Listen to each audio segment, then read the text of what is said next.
Before Marvel Rivals came out and the only hero shooters to play were Team Fortress 2 and Overwatch 2 and maybe Concord before it got shut down after 14 days, Overwatch 2 was the most popular hero shooter at the moment. Overwatch 1 was a fantastic game. If you disagree with me on that statement, then it's because you never played it. Oh, but I did play it, and it was really bad, haha. No, you did not play it. If you played Overwatch 1 within around a year and a half of its release and still think it isn't good, go to the hospital and get an x-ray of your skull because you might have severe brain damage.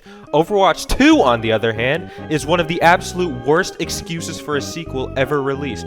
Why is this game even marketed as a sequel when nothing changed? And do not get me started with the predatory business practices by Blizzard throughout the game's lifetime. I can go over all of the anti-consumer things they added to Overwatch 2, but just go watch a video talking about the downfall of Overwatch or where did it all go wrong for Blizzard. Just know that the higher-ups in charge of Overwatch 2's monetization have no idea how human psychology works or how to even run a business. How did they even get this job in the first place? Going off topic a bit, this seems like an issue with most game development companies, and actual developers are the ones blamed. You have to realize that the developers just do what they're assigned to do. It is an overpaid executive's job to come up with these terrible decisions. What I'm trying to get at is that these executives for these game companies are as out of touch with reality as you can get. They would rather implement predatory monetization practices in order to look valuable to stockholders in the short run than make a product that is actually good and has a dedicated player base for a while. The product of this is a long-term failure within a few years.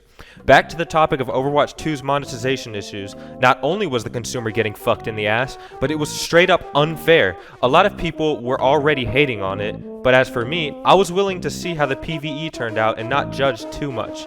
That was the entire point of the sequel. Turns out that was never coming out since it's way easier to get player counts up by lying and then aborting the entire process.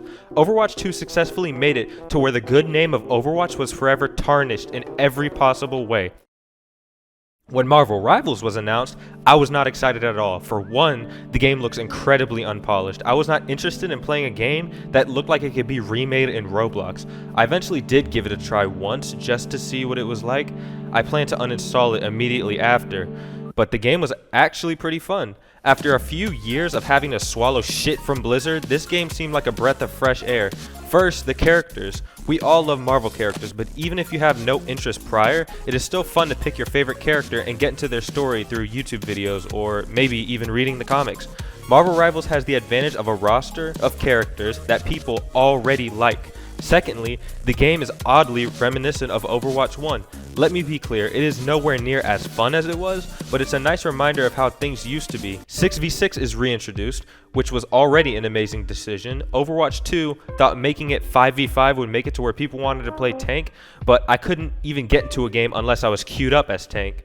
Also, no role queue in Marvel Rivals. Hot take, but hearing some man-child cry whenever you pick their main or their role is way more enjoyable and funny than being forced to pick a certain role.